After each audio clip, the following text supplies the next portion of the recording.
I think what we're code naming lowering time to value, which is something that we're always focused on, I guess. But your conversation and timing in our platform comes at a point of our updated OKRs where Max and Lauren and myself had lots of great chats about how we continue to streamline the business. So I've asked them to join today, if that's okay. Sounds great. All right. I don't know how much talking they will do or questions, but we'll see. We'll see how it goes. So I'm gonna hit the record button here, Mike, and it's pretty casual. I know you saw Ryan's chat, and these are supposed to do one thing, which is get some conversation going and strike up a little content for both of our companies, and get to know each other a bit, and mainly talk about you, if that's all right. Sure. All right. Do my best. All right. So let's we'll get started here. I've got a few questions that I'm sure we'll get through, but we can also go to where the conversation takes us. So did a little bit of research and creeped your background, but it's always best to hear it from you. But it looks like you've been in the marketing space, specifically digital, for a while. So maybe for everybody today, you can give us the medium or long version of your background of how you got to starting your own business. Sure. Yeah, I'll give you the highlights. So let's see, I've been in the digital marketing space since 2003, 2004-ish, something like that. I started out pretty early, and my first internship just kind of fell into it. My dad worked for a company that happened to have a fairly decent size, like internal facing marketing agency that served their clients. So I got in on that and kind of never looked back. That was never the plan. I was a graphic design major in college, so I thought I was going to be doing that, but that changed pretty quickly. And then let's see, I spent a bunch of time in agency. I did a lot on the e-commerce side, worked for an energy startup for a little while. And then my wife and I started Proofpoint. So we're husband and wife, and also co-founders and business partners. We kind of do everything together. Some people think that's crazy, but it works. Let's see, how did we get to the whole business? Well, that was almost kind of by accident. It was Gabby, my wife, actually had the idea initially, like whatever it was, like 6 or 7 years ago, and I said, nope, we're never working together. And yet here we are. You can get the backstory on the website a bit, but we ended up in a situation where we had our daughter that was born really premature and needed a lot more flexibility. And then after a while, Gabby was ready to go back to work, and the startup I was at was quickly running out of funding, and here we are. Okay. So that's the short story. All right. I'm sure that's a long story. We'll get into that maybe another day. As Max and Lauren may not know this, but also as a former graphic designer, that's also what I went to school for, and figured out, of course, do other things and get into other things. Tell me a little bit about how you've seen the world of digital change over the last even we'll stay without the current changes. We'll get to those in a bit, but starting when you did, where templates and even how-to videos were probably pretty scarce and just getting started till today and running a business. So give us your insights on how you've seen the landscape shift. Yeah, I mean, it depends what time frame we're talking about, but I mean, if we compare even, I don't know, 5 years ago, right? I mean, everything is different. I mean, the platform AIs are significantly better. You got companies like yours now that are now able to help on top of that. Automation, all that stuff just wasn't really around. And if it was so insanely expensive that anybody outside of the, Fortune 500 didn't have the dollars to get it. Now everything is getting a lot more commoditized. Technology in general is fairly commoditized. Yeah, so sure. I think that's probably the biggest change that I've seen in the space. Okay. And your clients, so what do they expect from you? What do you do differently? What are you offering them that is obviously important now, but with your years of experience, what are the things that you don't do, I guess, just as much as the tactics that you do offer? Would love to hear more about that at Yeah. Proofpoint. The what we don't do is that's the easy part. Like we sort of stick within our lane. We don't do branding, we don't do web design or development, and we don't do what we call production. Now that's not design production. We sort of call that as we're not like if you just want somebody to come in and just start churning out paid search, or you just want somebody to come in and just start churning out content, whether that be social blogs, whatever, we're not the right partner for you. We're not the ones that's going to come in and take you whatever you think is the strategy and just go and execute. There are plenty of people out there that can do that and that are probably more efficient than we are. Not that we aren't, but we are the main differentiator that sort of I see for us in the general market is there's a lot of agencies out there and a lot of marketers out there that are really good at marketing and they're really good at particular platforms, Facebook, LinkedIn, whatever. They're good at automation, any one of those sub niches.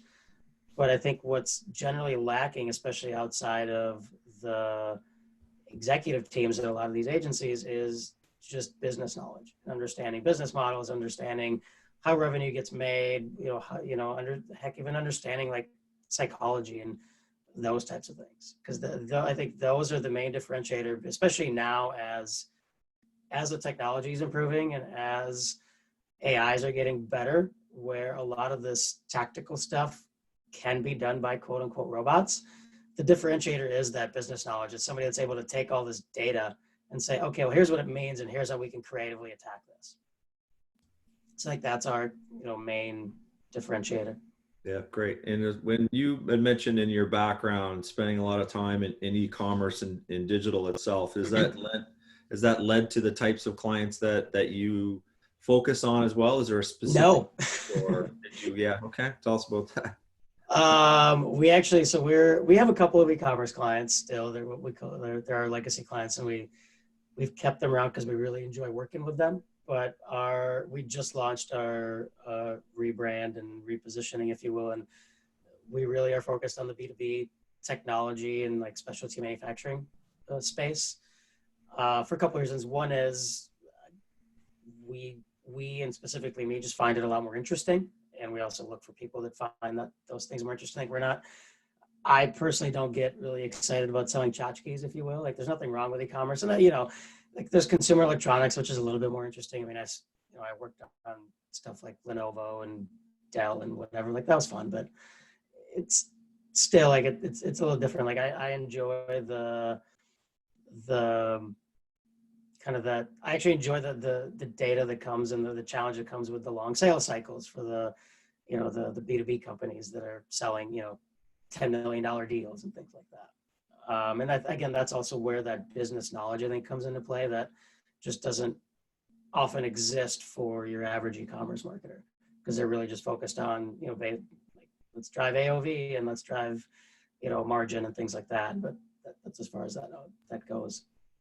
So we've kind of fallen, I don't know fallen, but through some of our past network, we had a lot of connections in that space, and we're in the Minneapolis area, even though we're fully remote.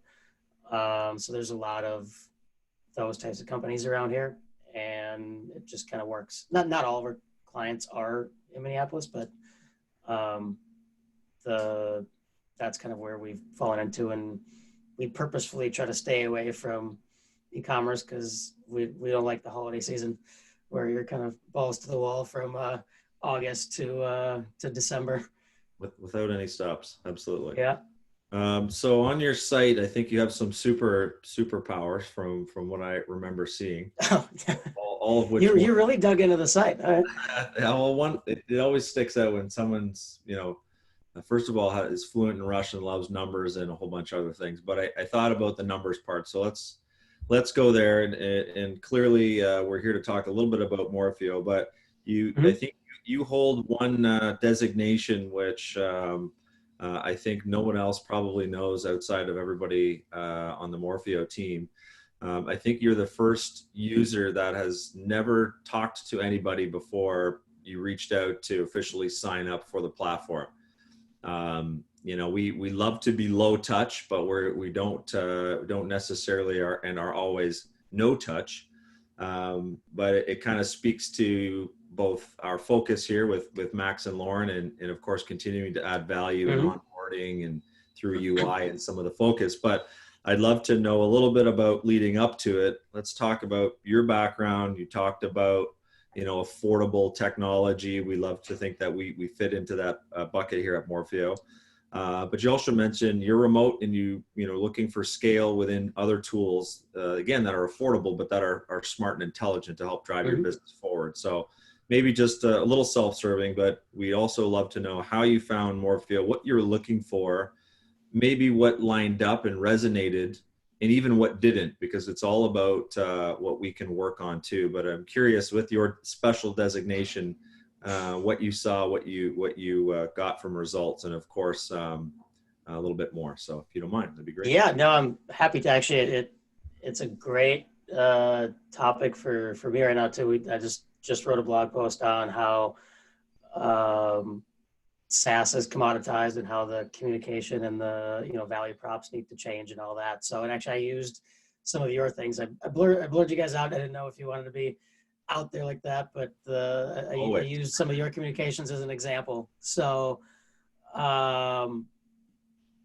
let's see how we got there. So I initially heard about the platform on Jason Swank's podcast. So that was my first exposure to it. And then from there, I checked it out, and really, it's it's something that performance content is one of our offerings. That's something we try to get across to all our clients. Is it's really like what is your value proposition? How clearly can you make it? Talk about the pain point, and I think, on your site, you you really very clearly state that, right? It's defend against marketing failures. Now, we can talk about details and could we tweak that? Sure, probably, but it really does get the point across in the sense of, okay, great, you got me interested. And then your next thing is, well, it's $39 a month. Okay, well, that's affordable. Let me look at that, because I got plenty of failures I could do without, even as a small agency that we are. So, then from there, it's just a matter of, like, the content made sense, the price point was right, and it was really, really painless to try. And then as you get in there and you try, it's like, okay, yeah, this is perfect. It solves a bunch of the problems that I would definitely say most smaller agencies have, because just even the basics of tracking budgets and making sure you don't go over budget is a giant pain in the butt. Mhm. Like Yeah. you can have your spreadsheets, and like we were using our data integrations, like with Supermetrics and stuff like that, which they're a great platform, and we use them for reporting overall. But when it comes to tracking budgets, it's still a pain. And this just really makes it easy. The email notifications are great. So that was that. Yeah. Okay. Questions you have, but it was a simple. Good stuff. Yeah, it's two of those, always trying to align. I mean, we are working with marketers, and as both agencies and brands, we always ask for feedback, and because it's like anything in the creative space, the expectations are unique within us, but also how we would view and change and even optimize both messaging, content, process, etc. We always get a different answer, and so it's why we love these kind of questions. So I guess from your business perspective, where you're sort of seeing marketing going, your focus on the client sector that you had mentioned, what are some of those pain points from your perspective, maybe with client or even internally with your company, that you're really trying to focus on this year to make it through the challenges now and continue to prosper and offer a great solution and products to your business. So maybe just tell us about how the current landscape has changed that, and what the focus of your business is going forward. Let's see. I mean, we're probably in a fairly I guess it depends. I don't want to say fairly similar, because I mean, there's a lot of agencies that are really struggling because they were focused on, hospitality and restaurants and stuff like that. We are not, so that helps. And we've had a couple of our clients pull back and all that jazz, and that happens. And we're assuming that we're going to get, just based on who our customers are, they're more enterprise and 2-3 steps removed from what's going on. So we're kind of expecting, maybe 1 to 3 months down the line, we might feel a bit of a bigger pinch, just because as that rolls downhill. But I think the issues now are, I find this landscape really interesting, because I think really what it's showing is the things that marketers knew that we should have been doing anyway are now sort of things that we have to do, otherwise no one's going to care, right? It's, being genuine and empathetic and real in your communication, and understanding your target and being hyper target, all those things that you should have been doing anyway. Now you kind of have to do for a variety of reasons. One is your budgets are tighter. Two is, people are much more sort of on heightened alert for, their BS meters go off a lot faster than they would otherwise. So I think the two biggest challenges that I think our clients are having are, okay, how can we be smarter with our budgets? Some of them are cutting drastically. Some of them are cutting a little bit. Some of them just want to be more precautionary. Like, okay, we don't really need to cut, but let's do it anyway to see how we can, squeeze something more out of this and reallocate to other places to actually focus more on growth. And then the other one is, how do you adjust messaging? How do you focus on value proposition? And I mean, again, my sort of thoughts on this are a little bit anecdotal, but because our client set isn't huge, but we have been doing a client-focused mastermind, and those are the things that they want to talk about. Like, they specifically, actually, we got one coming up tomorrow where they chose their topics, which were budget cuts, like how do we be more efficient with the budget, and messaging, how do we adjust our messaging? So they're pretty consistent across the board of what our customers, current and past, want to talk about, and what they're working on internally. Yeah, I think that sort of bodes well to, where and how this will affect, digital strategy.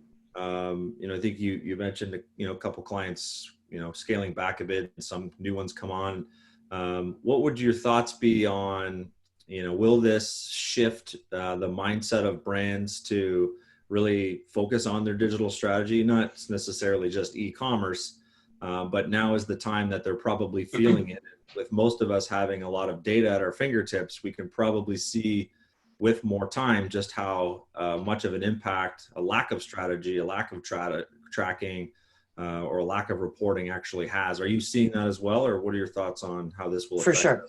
In terms Yeah, of I think it will. I mean, I think a lot of businesses, a lot of companies are, and I'd even venture to say, like, the ones that are having the biggest problems are the bigger ones, and then the really small ones. Some of the ones in the middle that are kind of have always had to be a little bit more agile and nimble have had it figured out a little bit sooner, potentially, especially ones that are newer companies, some of the startups, et cetera. They have a different problem, which is capital. But I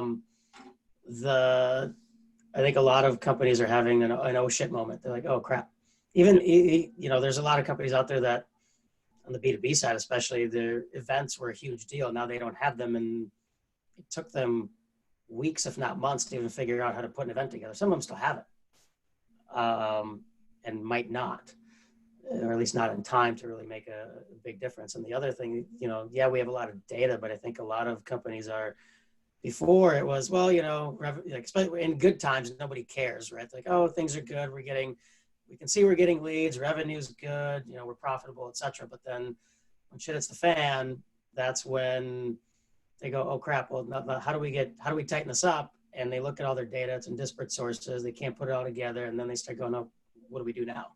And then they start looking at the platforms, and what is it that they need to do, and how do they get the data all in one place, and what does the data mean, and how do they analyze it, and all that stuff. So I think that bodes well for a platform like yours, because some of those things are just there. And yes, sure, you're focused on just the analytics data source, and I don't know if you're going to be bringing some of the other things in at some point. But even that alone, where you can just go, hey, here's your top four best performing segments based on conversion rate, that alone can provide a bunch of insight, can say, oh, okay, well, I wonder why. Right. And then you can say, oh, what are they doing? And then you can start making some conjecture, even if the rest of your data is bad. Yep. Or just not able to be connected. I think it still provides a good amount of value, especially in a time like now where you're going, okay, where can I maximize and what should I cut? Yeah, I mean, it's definitely a focus, and yeah, it is exactly where we're taking the platform. Is not just about, the insights and the reminder and looking for mistakes and those anomalies in terms of the data, so that you don't have to actually go and find it yourself. But the evolution, what we're quite excited to roll out, is all around the what next.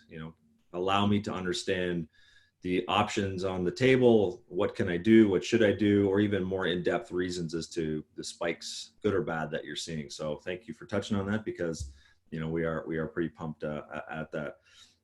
You mentioned your team using other tools. We'd love to always know what's in the stack. You can choose to use names or not, whatever.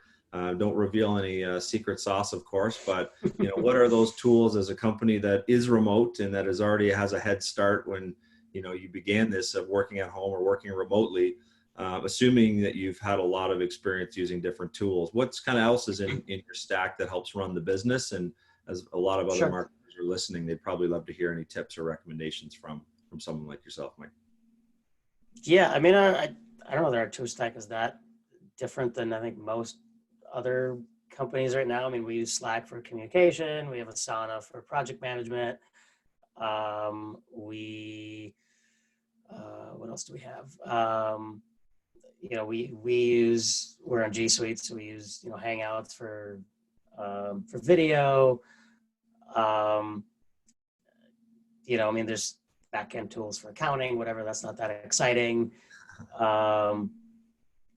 Cash flow tools, whatever. But so we have a number of those for more of the operation side of things. And then on the sort of the actual work side, it's again nothing. We have a social listening platform we use. We use SEMrush for competitor analysis and some of that stuff. We have an SEO platform specifically for that work. And then we use, I think I already mentioned Supermetrics with, pumping that data into Data Studio for visualization. So things like that. And obviously your tool is newer. So we're integrating that. And then we're platform agnostic. We're not like a HubSpot or Salesforce partner or anything, but that's what most of our clients use. So we use whatever our clients have in terms of, if they happen to be Salesforce and Marketo, then we use Salesforce and Marketo.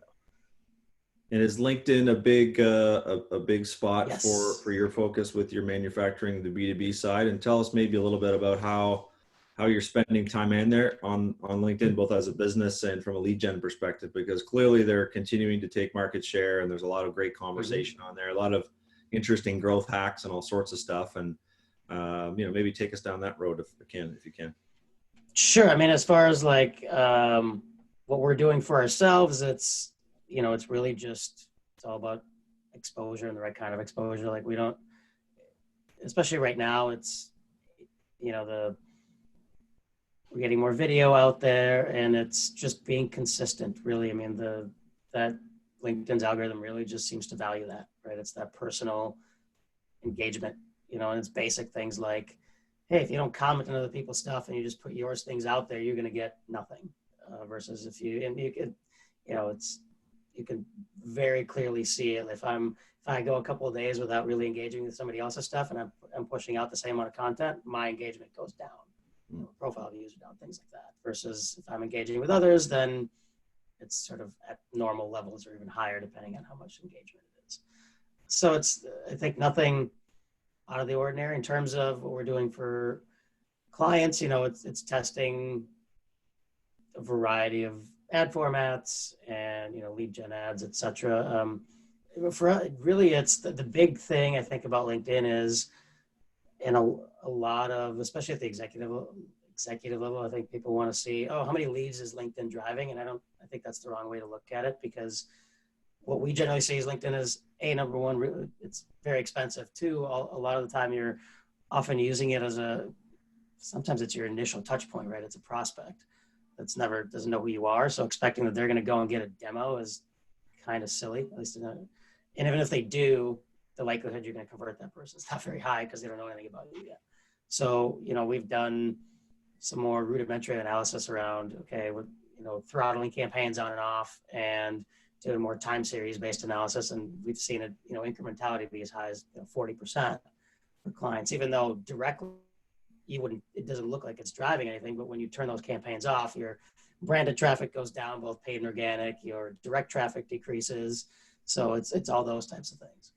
Yeah. So like that, we're generally leveraging it more, again, more of that top funnel. I mean, we're running LinkedIn, we're targeting too, things like that, but that's the big part of it, I think.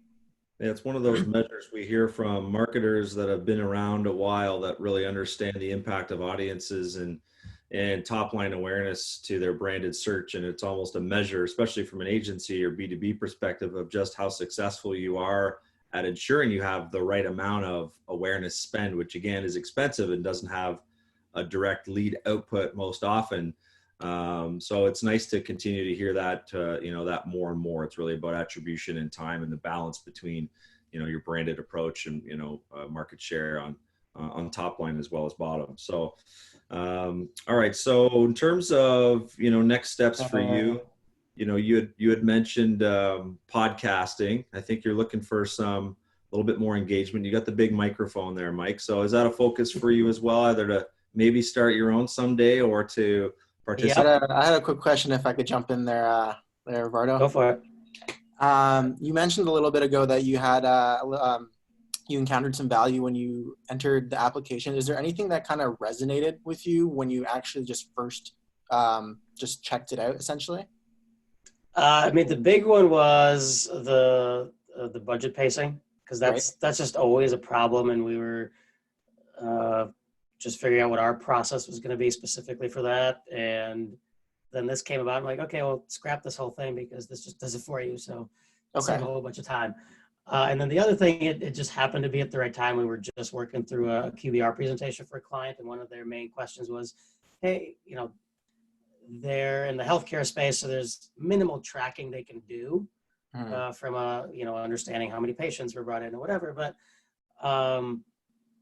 one of the questions was, what are how are the different, what are the segments, what's working and what's not, what are they interacting with? And this was just rather than us spending hours on end digging in analytics data, it was like, oh, here's your top 4. Perfect, great. Gotcha. Okay. And it actually just so happened that a couple of them were very specific enough where we could easily make a hypothesis about, oh, well, we should probably do this with it because it looks like this segment is doing that. Gotcha. So that was, again, it just happened at the right time where we were looking for that kind of data and it was there. Awesome.